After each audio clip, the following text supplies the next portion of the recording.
हजरत आसिया बिनते मुज़ाहिम फिरौन की बीवी थीं। मिस्र के सबसे ताकतवर बादशाह के महल में रहती थीं, लेकिन दिल में अल्लाह की मार्फत की प्यास थी।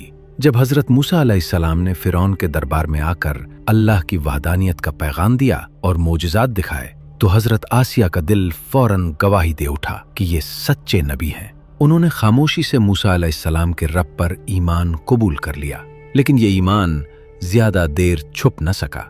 जब फिरौन को मालूम हुआ कि उसकी अपनी बीवी उसके मुकाबले में मूसा के रब पर ईमान ला चुकी है, तो वो शदीद गुस्से में आ गया। उसने हुक्म दिया कि आसिया को ऐसी सजा दी जाए कि सबके लिए इबरत बन जाए। सिपाहियों ने उन्हें महल से घसीटकर मैदान में ले जाया।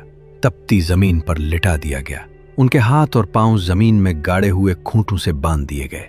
सूरज की आग, बरसाती धूप उनके जिस्म को झुलसा रही थी। फिरौन उनके सामने आकर बार बार कहता था कि ईमान छोड़ दो और मुझे खुदा मान लो, लेकिन हजरत आसिया हर बार इनकार कर देती। उसके बाद उन पर जुल्म और बढ़ा दिया गया। उन्हें कूड़े मारे गए, भूखा प्यासा रखा गया और फिर हुक्म दिया गया कि उनके सीने पर एक बहुत बड़ा पत्थर रखा जाए ताकि वो अजियत में तड़प तड़प कर मर जाएं।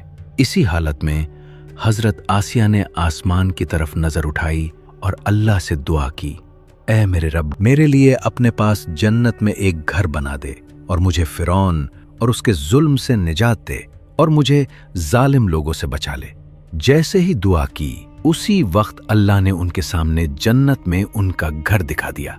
जब उन्होंने जन्नत का वो मकाम देखा तो उनके चेहरे पर मुस्कुराहट आ गई। दुनिया की सारी तकलीफें उन्हें मामूली महसूस होने लगी। इसी दौरान फिरौन के सिपाहियों ने उनके सीने पर भारी पत्थर गिरा दिया, मगर उससे पहले ही अल्लाह ने उनकी रूह को अपने पास बुला लिया। यूं वो जुर्म के मैदान से उठकर जन्नत की नेमतों में दाखिल हो गईं।